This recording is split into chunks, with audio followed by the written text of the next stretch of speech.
Olá, começando mais um vlog aqui no canal e no vlog de hoje nós teremos um pouco de tudo. Vou falar dos filmes e séries que eu vi recentemente, dos livros que eu andei lendo e trabalhando na universidade com os meus alunos. Vou mostrar para vocês alguns livros que chegaram por aqui, recebidos de editoras. Vou compartilhar com vocês a minha lista de livros que eu pretendo ler antes dos 30 e também compartilharei um pouquinho da minha rotina caótica de professora. Vou começar mostrando para vocês 3 livros que chegaram aqui em casa. Por total coincidência, eles chegaram bem no meu aniversário, presentes da Dark Side Books. Acho que não é segredo para ninguém que eu sou apaixonada por literatura gótica. Inclusive, no fim do ano passado, eu postei aqui no canal um vídeo bem interessante, dando dicas de alguns dos meus livros góticos favoritos, principalmente pensando em clássicos, e também compartilhando com vocês outros livros que eu queria muito ler, em prol de construir um currículo do gótico. E neste sentido, eu acho que este livro aqui, A Mulher de Preto, da Susan Hill, tem tudo a ver com a minha lista. Eu já tinha ouvido falar desse livro, se eu não me engano, ele é do fim do século passado e acabou se tornando um clássico moderno do gótico. Ainda nesta semana, eu li com a minha turma de teoria literária, ao estudarmos a teoria do conto, um texto do Julio Cortázar, um crítico literário. E nesse texto, ele falava que alguns temas funcionam como imãs para leitores. E este livro tem o tema que eu acho que é o imã que me captura, que é dizer que a história se passa no interior da Inglaterra, com uma pessoa que acha que vai encontrar só paz lá, mas acaba encontrando uma problemática relacionada ao sobrenatural. Nós vamos ter um advogado que vai para essa região mais isolada e lá ele vai ser assombrado pelo espírito de uma mulher bastante vingativa, que eu imagino que seja a Mulher de Preto. E por coincidência, na minha lista de góticos, eu coloquei para ler um livro que se chama A Mulher de Branco, que está aqui na minha estante, este aqui, do Wilkie Collins, que é um clássico do sensation novel em inglês. Então agora temos aí 2 futuras leituras, Mulher de Branco e A Mulher de Preto. E esta edição está fantástica, como sempre as edições da Dark Side são muito bonitas. E este não é um livro longo, ele tem cerca de 170 páginas. E eu acho que vai ser uma leitura para este ano mesmo, hein? Depois, também da Dark Side, eu recebi este livro aqui, Psicopata Vitoriana. Eu sou apaixonada pela literatura vitoriana, mas eu acho que este livro aqui, ele não vai levar a literatura vitoriana muito a sério. Ele parece ser meio que uma paródia, ele vai trazer um tom mais humorístico. Gente, olhem que bonito o corte deste livro. A começar pela figura da protagonista, porque quem lê aí mais livros vitorianos sabe que a figura da governess, a preceptora, a governanta, aparece demais. Quem é essa pessoa? Na época não era tão comum assim que as meninas fossem à escola, a não ser aquelas boarding schools, que eram aquelas escolas tipo internatos. E aí o que a família fazia para que essa menina tivesse o mínimo de instrução? Eles contratavam uma mulher que por alguma razão teve um acesso à educação. Então agora ela trabalhava como professora de meninas, ensinando não só conteúdo escolar tradicional, como história, gramática, matemática, francês, que era uma língua muito ensinada para os ingleses na época, como também pintura, música e até mesmo costura. E aqui essa figura aparece como protagonista. Mas aqui já está dizendo que o livro aborda essa estrutura com um pouco de humor. Isso me lembra muito um livro da Jane Austen, chamado Abadia de Northanger. Está aqui na minha estante em algum lugar. A minha edição é esta, da Penguin, em inglês. E eu amei este livro, por mais que ele também fosse uma paródia do gótico. Eu fiz muitas anotações, como vocês podem ver aqui, e ele também abordava o gótico de uma maneira mais cômica. Nós tínhamos aqui uma protagonista que estava lendo um livro gótico, então toda vez ela achava que ela iria viver alguma situação gótica, e no fim não era nada disso. Ela estava lendo aquele livro Os Mistérios de Udolfo, da Anne Radcliffe, e olha só que bacana, a gente tem um livro da Jane Austen com uma personagem que está lendo um livro da Anne Radcliffe. Parece um crossover. E aí, o outro livro que eu ganhei 3 livros, foi este daqui, A Criatura do Jardim. Pelo que eu li na sinopse, ele tem um quê de releitura de Frankenstein, mistura um pouco de ficção científica com horror. Tem ali como cenário um jardim vitoriano. Eu achei que esse pacote gótico vitoriano tem tudo a ver comigo.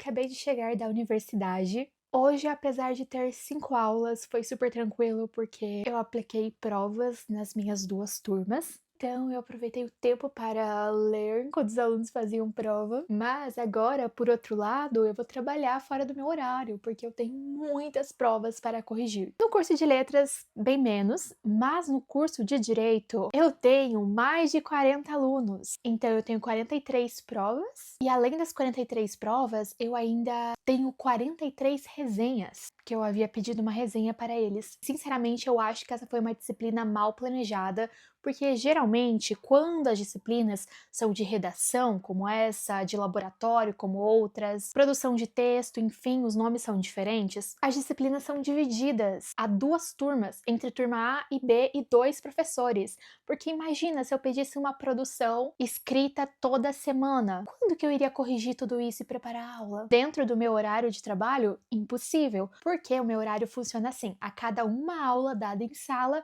eu tenho uma aula de preparação de atividade, e essa minha hora de atividade tem que ser meio dividida também entre atendimento ao aluno. Não dá. A conta não fecha. Para quem caiu de paraquedas aqui no canal, eu sou professora colaboradora em uma universidade estadual e eu também sou professora particular de inglês. Professor colaborador é um professor não concursado. Em algumas universidades, eles chamam de substituto. Quando eu trabalhei na UTFPR, eu lembro que chamava-se substituto e aqui colaborador. Eu acho melhor o nome colaborador, porque, por exemplo, essa vaga que eu estou cobrindo é uma vaga aberta, não tem um professor dono dela que saiu de licença. Se tivesse um professor dono dessa vaga, eu acho que o nome substituto faria sentido, mas não tem. É uma vaga bem multifacetada, porque eu consigo dar aula em várias disciplinas diferentes, mas é claro que a minha formação também ajuda a ter essa possibilidade, porque eu fiz letras português, eu fiz letras inglês e eu fiz um mestrado em interfaces entre língua e literatura. O meu doutorado já foi mais fechado para os estudos literários, mas para você ser professor colaborador, embora ter um doutorado te dê ali um salário bem melhor, o requisito mínimo costuma ser o mestrado. Com isso eu dou aula de língua portuguesa, língua inglesa, literatura brasileira, literatura inglesa, teoria literária, enfim, eu acho que eu já ministrei umas 20 disciplinas na universidade, não só nessa universidade que eu estou trabalhando agora, mas também em outras que eu trabalhei anteriormente. Tem um currículo bem variado. E eu sei que muitas pessoas não gostariam disso, mas eu confesso que eu acho muito bacana a possibilidade de dar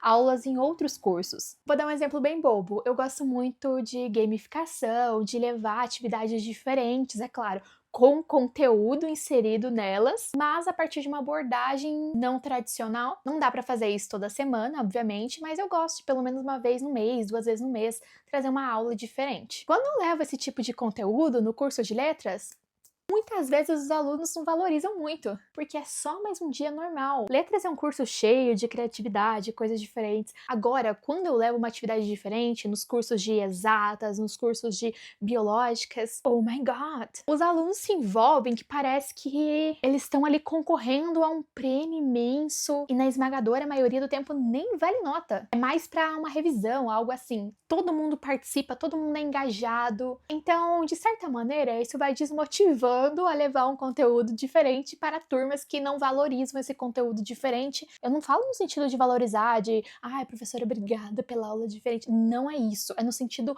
de engajar mesmo na aula. Inclusive, recentemente eu estava conversando com alguns colegas de profissão acerca dessa falta de engajamento atual, principalmente no curso de letras. Um exemplo, eu utilizei um material semana retrasada que eu havia utilizado também 5 anos atrás. E 5 anos atrás, aquele material deu para ser utilizado em cerca de 4 aulas. Que era um material que tinha discussão, que tinha atividade e tudo mais. Mas quando eu utilizei agora, durou uma aula, porque foi só o professor falando.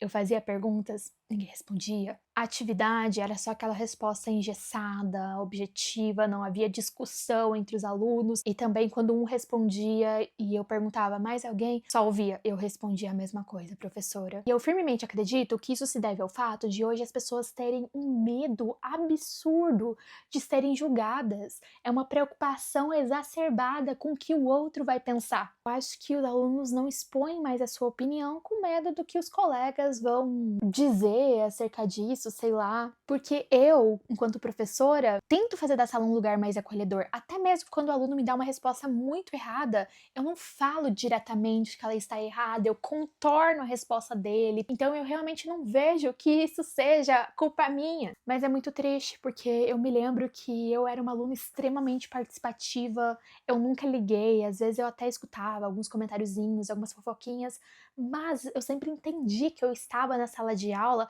para aprender quando eu era aluna. E se você não senta no banquinho da humildade para aprender, como que você vai ensinar pensando isso num curso de licenciatura?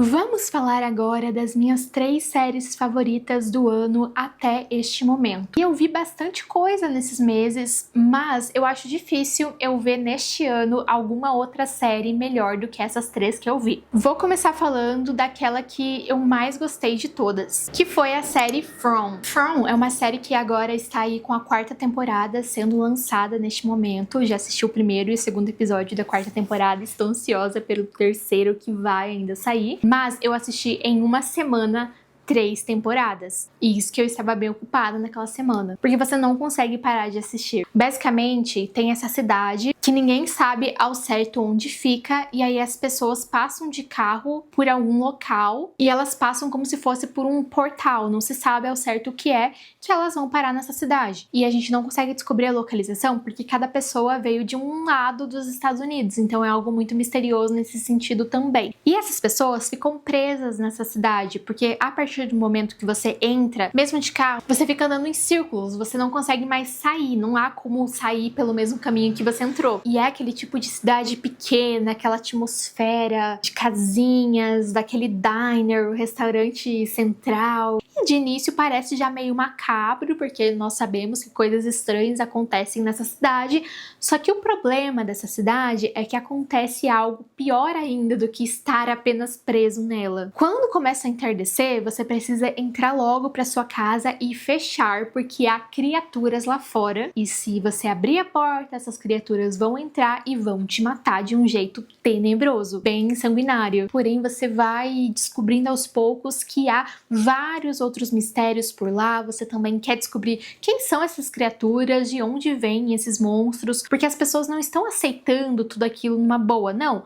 Elas partem de uma realidade tal qual a nossa e de repente se veem naquela cidade com aquilo acontecendo, elas também ficam transtornadas com aquilo. E o primeiro episódio já chega te derrubando, é muita ação. E você também vai conhecendo melhor os moradores e outros moradores vão chegando, outros vão saindo. Enfim, é uma série magnífica. A trilha sonora, e tudo é perfeito naquela série. Espero que esta nova temporada não me decepcione, que eu não me arrependa de dizer isso. Ela não começou agora, em 2026, mas eu só assisti ela agora, então por isso que ela entra aí na minha lista. Outra série que eu vi neste ano e amei, foi a primeira série que eu vi no ano, na verdade, meu ano já começou com tudo. Não é de agora, mas eu só tive tempo de ver agora e me arrependi de não ter visto antes, foi Mare of Easttown. Trata-se de uma minissérie, na verdade, há poucos episódios e apenas uma temporada, na qual nós vamos acompanhar uma detetive em uma pequena cidade da Pensilvânia, daquela cidade que todo mundo conhece todo mundo, até que vai ter um grande mistério para que ela resolva. Só que em meio a esse grande mistério e a outros pequenos conflitos que vão surgindo, ela tem muitos problemas particulares, familiares, e nós vamos acompanhá-los também. Essa é daquelas séries que, sabe, está quase acabando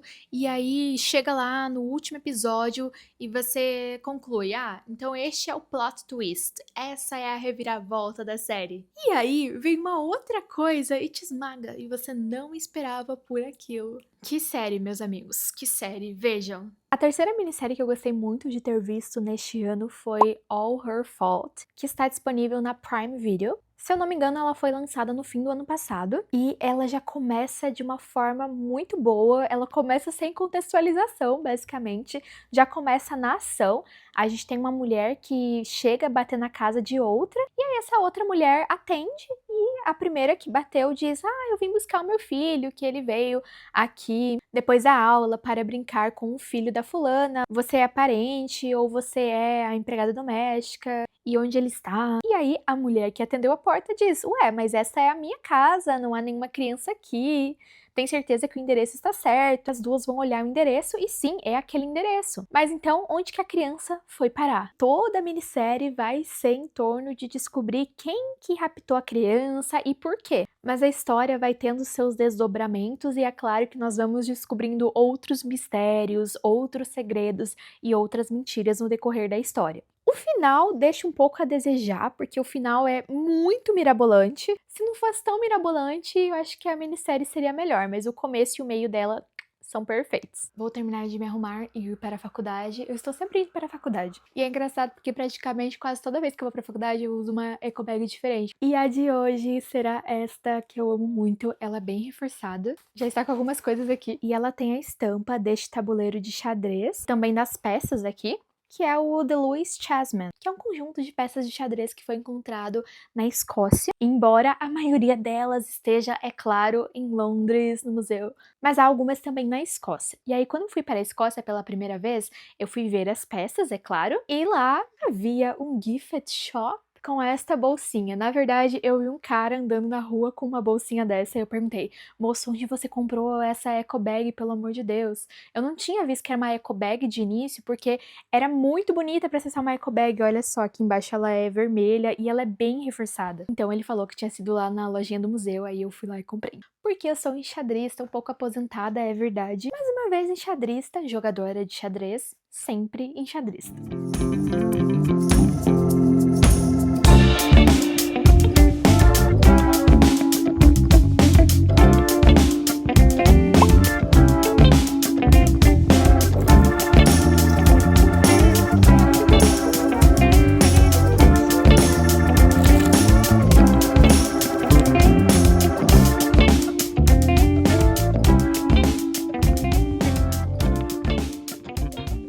Hoje é meu aniversário, quer dizer, no dia que vocês estiverem vendo este vlog não será mais, já terá passado, mas pode me dar os parabéns aí. E aí eu acabei de gravar um vídeo curto, talvez alguém já tenha visto aí no YouTube, porque eu vou tentar postar no dia do meu aniversário, portanto antes deste vlog, no qual eu selecionei 5 livros que eu quero ler neste próximo ano de idade que vem aí, porque no ano que vem eu completo 30, uma idade marcante, certo? Se Deus quiser, a idade do sucesso. E aí eu olhei para a minha estante, refleti quais são os livros que eu quero ler nesse período e vou mostrar para vocês rapidinho. Basicamente, temos aqui o livro O Nome da Rosa, do Umberto Eco. Vocês já sabem que eu gosto muito de livros clássicos, sei que este daqui é um grande clássico e ao mesmo tempo eu sou apaixonada por romances policiais. E pelo que eu vi, este daqui é meio que um romance policial medieval, então eu acho que eu vou amar. Também escolhi North and South, da Elizabeth Gaskell, que é um clássico da literatura inglesa, mas eu ainda não li nada dela, embora já saiba algumas coisas sobre a autora. E pelo que eu vi na sinopse, porque eu ainda não li o livro, aqui nós vamos acompanhar a história de uma garota que ela vai sair do sul rural da Inglaterra para o norte industrial, e aí nesse trajeto ela vai conhecer o mundo, conhecer melhor a si mesma,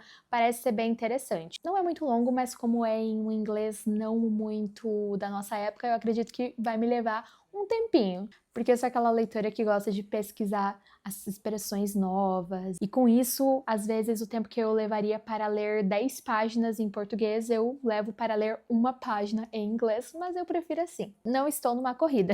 E nesse mesmo sentido, a leitura deste outro livro aqui que eu decidi ler em inglês, no original, também vai ser um pouco lenta. Acho que uns 2, 3 meses no mínimo. Estou falando de A Mulher de Branco, como vou ler em inglês, The Woman in White, do Will Collins, que é um marco do sensation novel na Inglaterra. E eu sou apaixonada por livros dessa época. Eu acho que ele vai ser cheio de cliffhangers, sabe? Aqueles capítulos que te prendem no final para que você fique ali e leia pelo menos o próximo. Eu caio em todos os cliffhangers. Eu sei que ele tem algo assim bem misterioso, que traz uma alusão ao sobrenatural, então eu estou bem curiosa para conhecer essa atmosfera. Aí um outro livro que eu já vi partes dele, já li algumas coisas, já tenho uma boa contextualização, mas nunca li inteiro, é Paraíso Perdido, do John Milton. E eu pesquisei bastante sobre qual edição comprar, e optei por esta daqui, que é uma edição bilíngue da editora 34. Parece ser a melhor no mercado. Ela tem texto complementar, tem várias notas de rodapé explicativas, a apresentação do Haroldo Bloom, fora a edição que é primorosa. E este livro eu comprei no início de 2026, na verdade foi o único livro que eu comprei neste ano, estou de parabéns, zero consumismo. Ah não,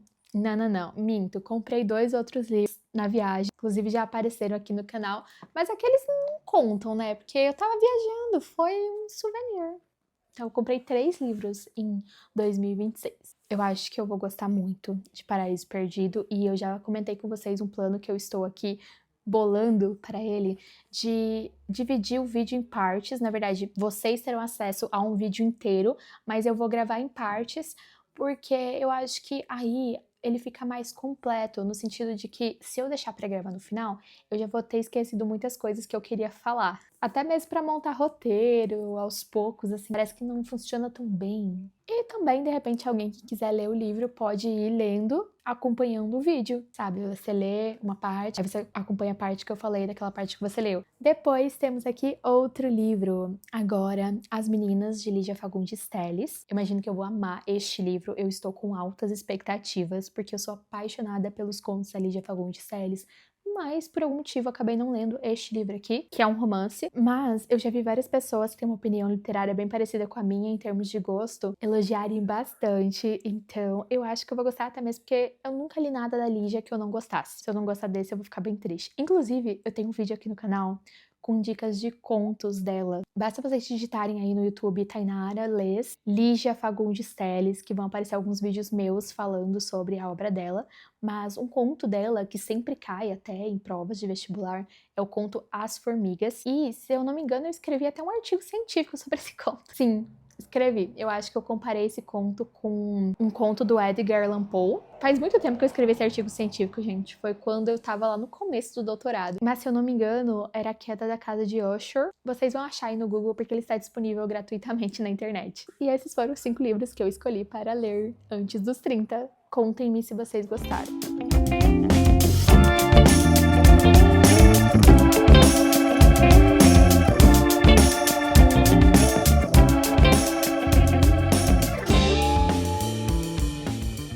Oi, pessoal, gravei um vídeo agora. Gravei, na verdade, 2, um longo e um curto. O longo foi de uma resenha de Os Sofrimentos do Jovem Werther, do Get. Não sei agora se vou postar primeiramente a resenha ou este vlog, mas eu acho que vou postar primeiramente a resenha, porque editar vlogs dá mais trabalho. E eu tô gravando agora, na sexta, e o dia que eu posto o vídeo é no domingo. Então, provavelmente, a resenha vem antes. Vamos lá assistir a resenha. Eu acho engraçado que, de vez em quando eu posto alguns vlogs de rotina, por exemplo, principalmente os de rotina de professora, às vezes surgem os comentários assim: este é o tipo de vídeo que eu gosto de acompanhar aqui. Que eu gosto bastante quando vocês comentam, mas esse é um comentário que dá uma ideia assim.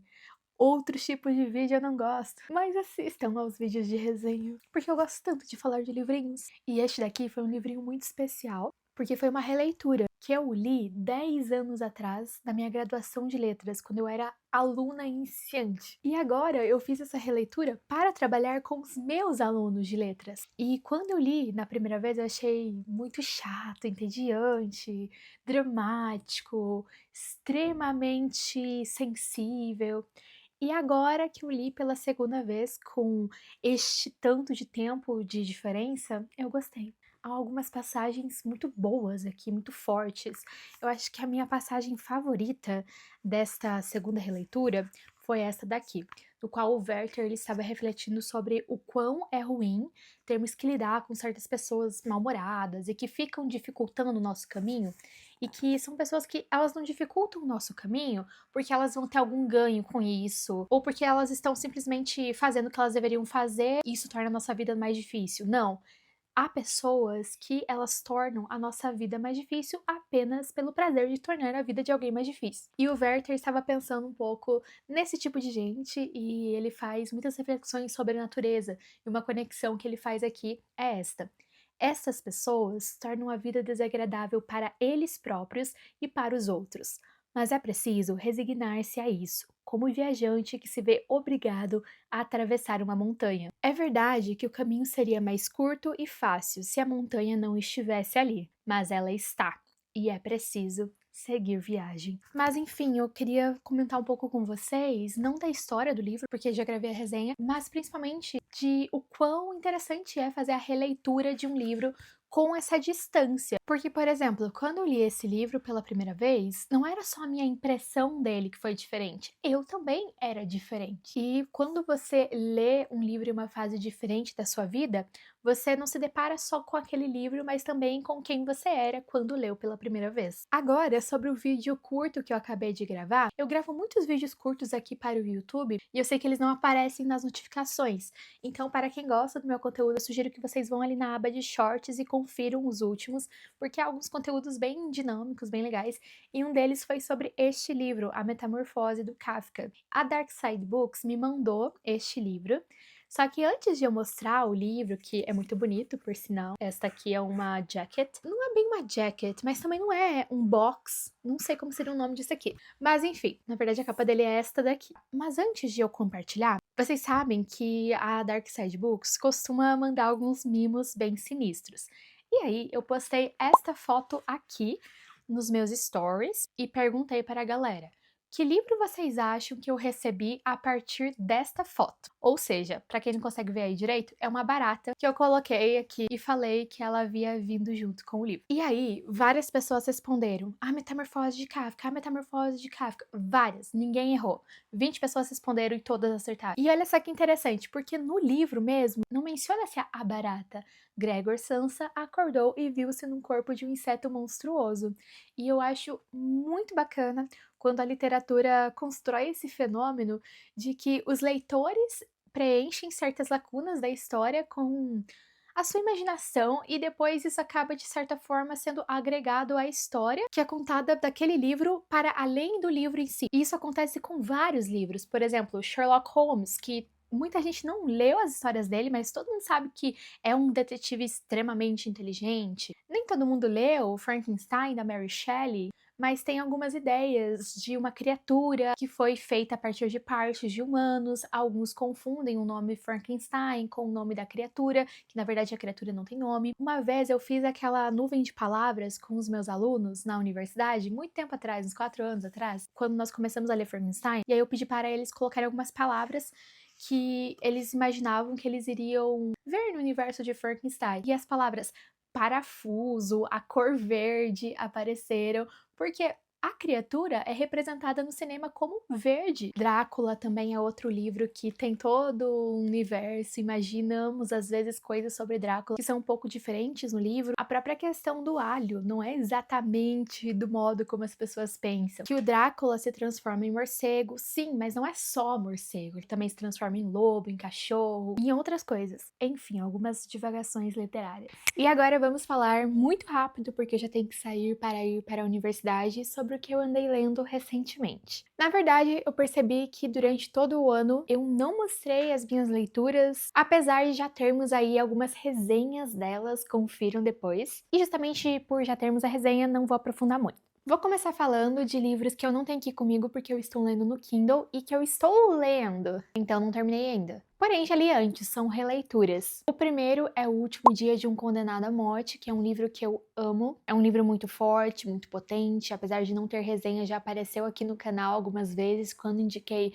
clássicos curtos, porque esse é um clássico que tem umas 80 páginas, talvez. E memorável, hein? Porque eu li, acho que 6, 7 anos atrás e ainda me lembro. E outro livro que eu estou relendo também no Kindle para ir mais rápido, porque eu preciso dessa releitura para fins de trabalho, é O Curtiço. Esse não é um dos meus livros favoritos da literatura brasileira, confesso, mas é muito bom e foi um livro muito importante. É o livro mais importante do naturalismo no Brasil. Então, para quem quer construir um currículo de literatura brasileira, eu acho que é uma leitura fundamental. E apesar de tudo, estou gostando de reler, porque eu não lembrava de muitos detalhes. É claro que eu lembrava de alguns personagens principais inesquecíveis, diga-se de passagem, mas não de tudo. Outra leitura em andamento é Oliver Twist. Já apareceu aqui no canal em outro vlog. Inclusive eu mostrei esta edição que eu ganhei e também aquela outra ali do cantinho. que é a edição em inglês, que eu estou alternando entre as duas. Agora, cheguei bem na metade, cheguei ontem na metade do livro, e apesar de a linguagem do Charles Dickens ser incrível, você realmente fica impactado com as sacadas, a ironia, as críticas, o enredo em si não está me agradando muito, em parte porque essas situações pelas quais o Oliver passa me dão muita angústia. Parece que em cada nova situação ele vai se ferrar ainda mais. Mas estou com grandes expectativas para a segunda parte, para esse desenvolvimento e também para o final. Eu não acho que Oliver Twist vai se tornar um dos meus livros favoritos da literatura inglesa, mas eu gosto muito do autor, gosto muito da forma dele de narrar. Acredito que a culpa é dos personagens aqui, que são todos tenebrosos. Mas vamos ver, vai que a minha opinião ainda muda. Depois, o livro que eu terminei mais recentemente foi A Inquilina de Wildfell Hall. Eu li nesta versão em inglês, belíssima. Tirando esse corte verde aqui, de resto ela é bela. E eu amei esse livro. Amei, amei, amei. Embora os livros das irmãs Bronte sejam bem diferentes, de modo que às vezes não vale a pena compará-los, para fins de curiosidade, este aqui foi o meu favorito. Gostei mais dele do que de O Morro dos Ventos Vivantes e de Jane Eyre. Achei que não superaria Jane Eyre. Mas eu ainda não li todos os livros das irmãs Bronte ainda, porque lerei. Então, pode ser que a minha opinião mude no futuro, mas eu acho muito difícil. Eu fiquei encantada com este livro. Foi uma leitura muito fluida, apesar de ser em inglês, que eu consequentemente leio mais devagar por não ser a minha língua materna. Eu devorei este livro. E apesar também de eu já ter falado para vocês que eu leio muito devagar, porque eu vou parando para pesquisar expressões, eu tiro foto das minhas citações em inglês para compartilhar com a galera e tudo mais. E o legal deste livro também é que ele tem vários textos complementares. Ele tem até essas árvores aqui genealógicas, tem os mapas. Olha só que legal.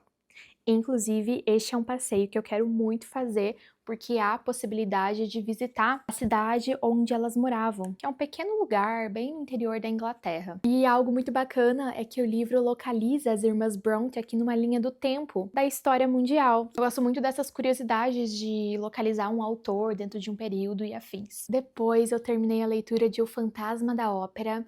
Gostei bastante de ter lido esse livro, foi uma experiência bem diferente, porque de início o livro é bem lento e depois ele começa a acelerar do nada.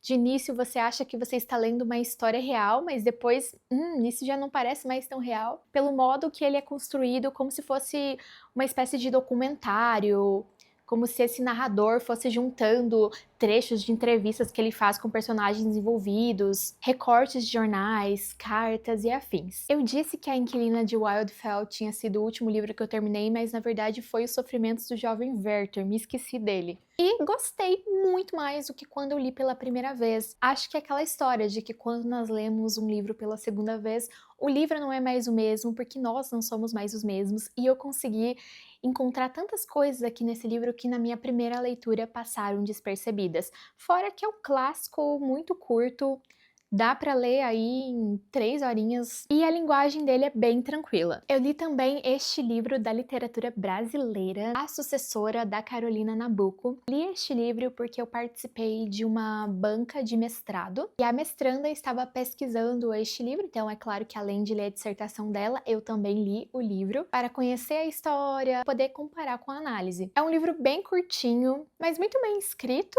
não tem assim um grande enredo. Basicamente nós temos aqui uma jovem moça que se casa com um homem que já teve um casamento anterior, mas a esposa dele acabou falecendo, e essa esposa dele era uma pessoa muito influente na sociedade carioca da época. Era uma pessoa muito bonita, muito estilosa, ela ditava moda entre as garotas, ela sabia organizar festas, se comportar socialmente muito bem. Essa jovem moça não tanto, além de ter vindo do interior e não ter a mesma bagagem cultural que a outra. E ela vai ter que viver com o fantasma dessa outra mulher. Em alguns momentos ela vai desconfiar que há uma certa assombração mesmo, porque há um retrato pintado por um pintor muito importante, então o retrato também tem um valor econômico muito forte, além de ter esse valor emocional, que é o retrato da ex-esposa, que fica na casa na qual essa jovem mulher está morando agora. E ela vai se sentir muito assombrada, vigiada pelo retrato. Fora quase me esqueci de contar, que há uma polêmica muito grande sobre esse livro. Aliás, a polêmica se sobrepõe às críticas acerca dele, porque este livro teria sido plagiado. Sabe a Daphne, a autora daquele grande clássico da literatura gótica, Rebecca? Pois é, Rebecca teria sido um plágio deste livro aqui. Há grandes provas disso, pesquisem mais depois aí para vocês saberem da polêmica, que é uma pena, porque este livro não ficou tão conhecido como aquele que o plagiou. Mas eu acho que Rebecca fez mais sucesso porque Rebecca abrange mais o gótico que aqui aparece timidamente. E de certa forma, principalmente na época em que este livro foi publicado, em que Rebecca foi publicado, o gótico chamava muito a atenção dos leitores. Ainda chama, mas naquela época ainda mais. Outro livro que eu li foi este daqui, Poirot Perde uma Cliente. Na verdade, li este livro um bom tempo atrás. Foi o primeiro livro que eu li no ano. Apareceu aqui em uma resenha. Eu li este livro em uma viagem, então eu fui viajar e decidi levar um livro bem tranquilo, bem leve, um livro de crime e assassinato, enfim. Mas é um tipo de história com a qual eu estou acostumada, em termos de já estar acostumada com a escrita da autora.